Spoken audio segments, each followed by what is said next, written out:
Good afternoon, everyone. So today's talk is divided into two parts. In the first part, I'm going to try to explain the decision-making process behind choosing what stories to publish in a newspaper. Later, in the second part of my talk, I will explain the process of producing a print newspaper. So, first of all, I'd like to consider the question, what is news? It's a question I get asked all the time.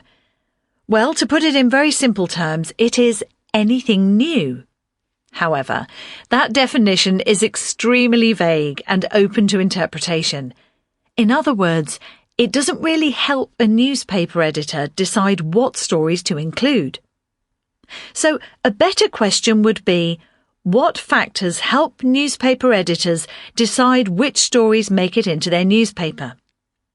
Well, of course, it's a slightly different process for TV news programs because TV editors have to be more selective about what to include.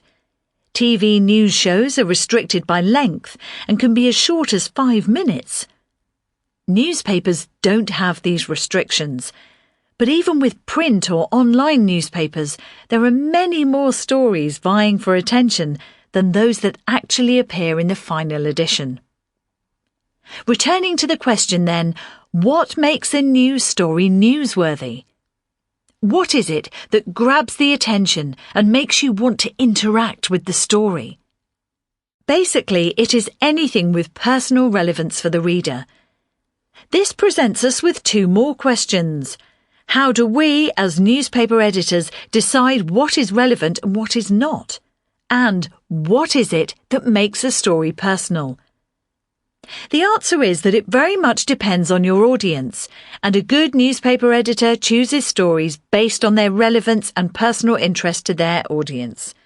He or she needs to know what sells their newspaper because, at the end of the day, if our newspapers don't sell, we don't have a job. A successful editor doesn't just think about their audience. They also need to keep an eye on the competition. And this is the final factor I want to address in this part of my talk. To clarify, the competition is other newspapers or news channels. If a story is getting a lot of attention and coverage elsewhere, then as an editor, you need to find a way to include it in your newspaper.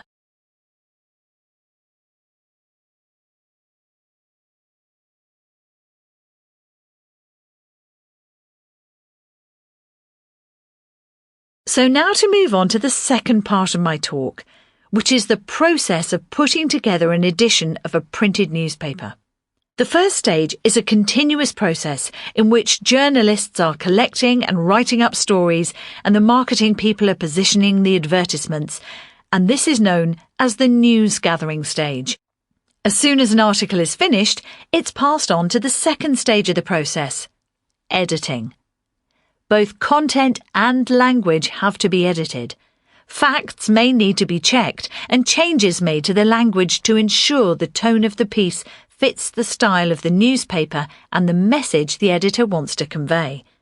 There may be a number of different editors depending on the size of the newspaper, and each editor needs to use a contrasting colour to edit so that it's easy to see who has made the changes. For example, sub-editors use red, the chief sub-editor uses blue, and the editor uses green.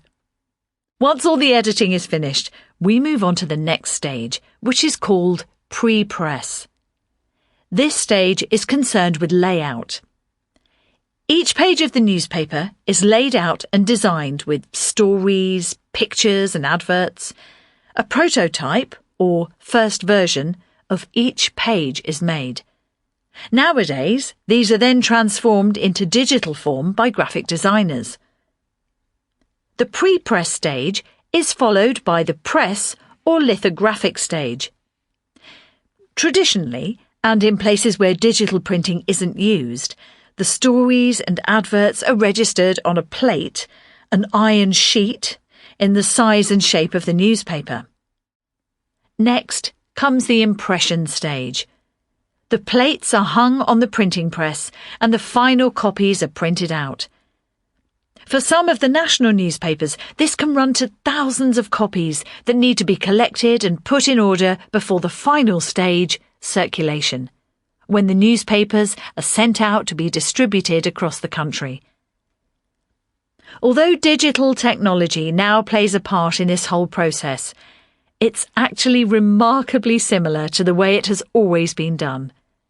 The process, from beginning to end, typically takes about 12 hours, as it's a very fast-moving business.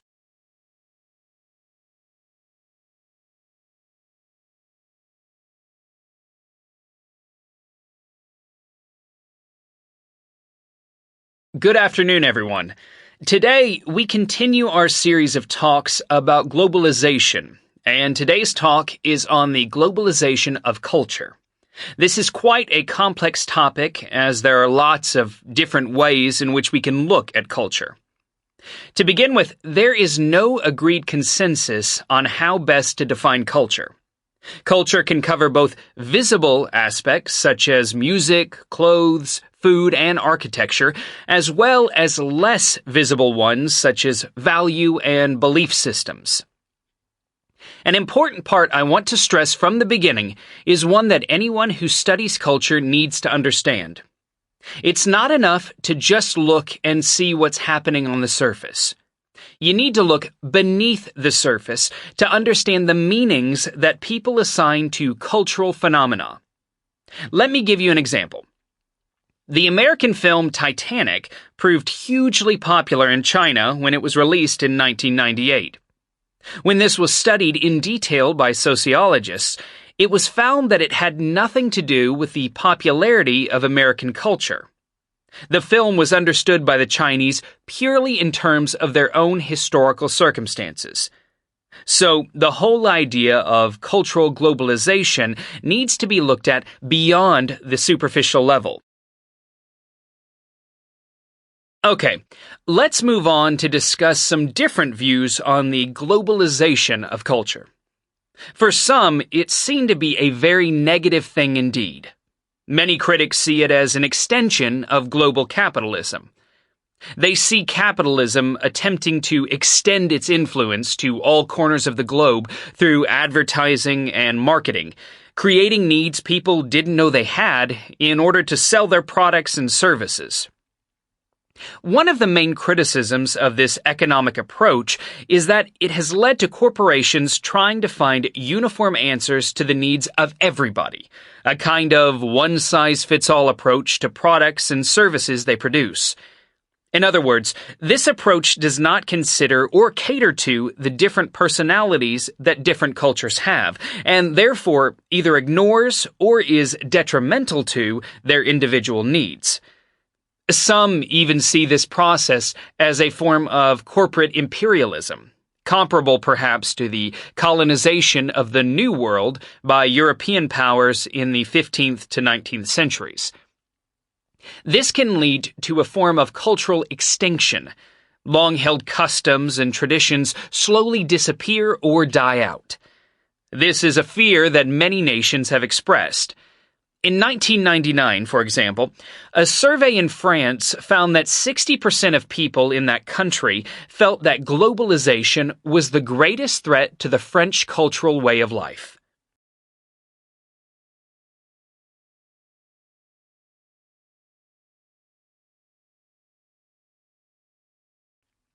Many people, however, view globalization in a much more positive light. Some see it as giving people more options to choose from and improving life for everyone. For example, we can get the benefits of Japanese technology, Italian food, British music, American films, and Swedish interior design wherever we live in the world. The fact that a Chinese family eats out at an American burger restaurant once a month doesn't alter the fact that on the other 30 days, they make and eat their traditional food at home. Although Japanese businessmen dress in British suits, they still do business in a very different way from their Western counterparts. In this view of cultural globalization, people are viewed as world citizens who knowingly choose from a menu of options when it comes to music, food, clothes, and so on. In other words, we have much more variety to suit our individual needs thanks to such influences. It should also be remembered, though, that when it comes to the more deeply rooted aspects of culture, these are less susceptible to change. We can change the music we listen to, but our deeper, profound beliefs about society cannot be altered so readily. To add another point to the discussion, I believe that the internet and other media that have led to a so-called global culture can actually work to the advantage of national and regional cultural groups. The internet helps spread information about these cultures and contributes towards preserving not only their customs, but also their languages. For example, many Native American tribes have used social media to re-engage younger tribe members with the skills to learn and use their mother tongues. In concluding my talk this afternoon, I would like to emphasize the part that education can play in this discussion of the globalization of culture. If we can all learn to respect other cultures and appreciate their differences rather than fearing them, it is perfectly possible for them to flourish alongside a shared global culture. Now, does anyone have any questions?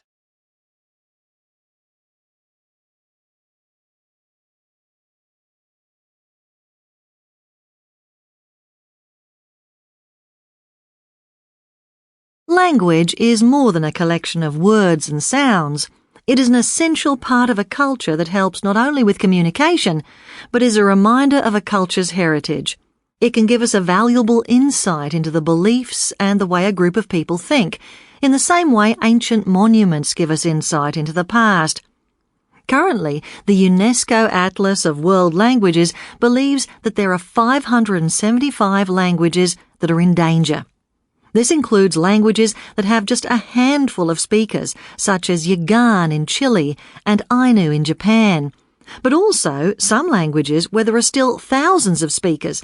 For example, it's estimated that there are around 170,000 speakers of Navajo, but the language is still in danger as younger generations are not learning it. So, why are so many languages dying out? Why are fewer people learning the languages of their ancestors? One explanation is globalization. When a language becomes socially, politically, and economically stronger than a native language, we often see displacement. The stronger language will dominate at the expense of the so-called weaker ones. One example of this can be seen in East Africa, where Swahili is spoken by 100 million people across Tanzania, Mozambique, and Kenya. In other words, it has become the lingua franca for this pocket of Africa, and in particular the language of business for these nations. This has led to other languages in the region coming close to extinction. By extension, it'll probably become the language of art and culture as technology increases in the region. Another factor of globalization that affects language is the movement of people. As people move to other countries to find work and education possibilities, immigrant parents tend to be less likely to teach their children the language and customs from the old country.